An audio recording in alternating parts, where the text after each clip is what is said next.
tal de estopa branca e um lenço na cabeleira. A soliche marca touro não respeitava a tambeira.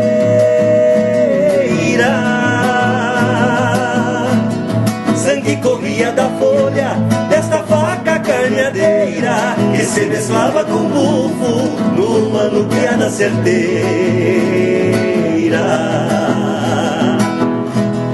Reluzia na fivela resíduos de sebo quente quando engraxava um solvéu pra o boi que lhe viesse à frente.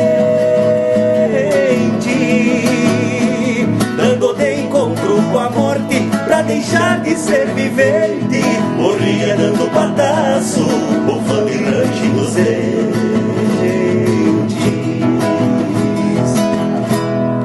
A vida traz atropelos pra quem se toma com a sorte.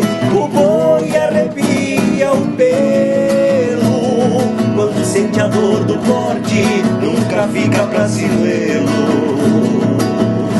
dando de cara com a morte.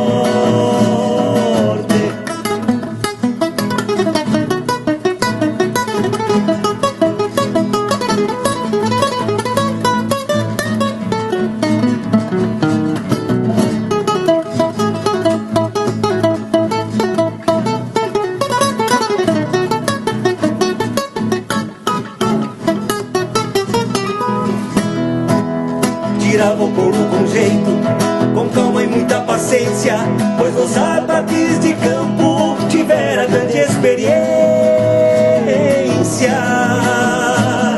Herança dos velhos troncos ao longo de uma existência, conhecido nas estâncias por ganhador da querência.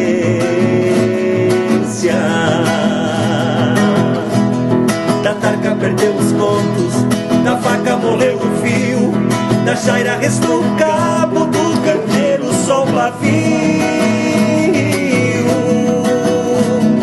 Recusou noites de ronda, enfrentando chuva e frio. Quem foi caneador de tropa conhece o tal desafio.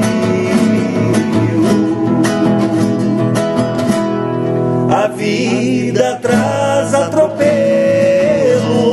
pra quem se topa com a sorte. O boi arrepia o pelo quando sente a dor do corte, nunca fica pra sinuelo,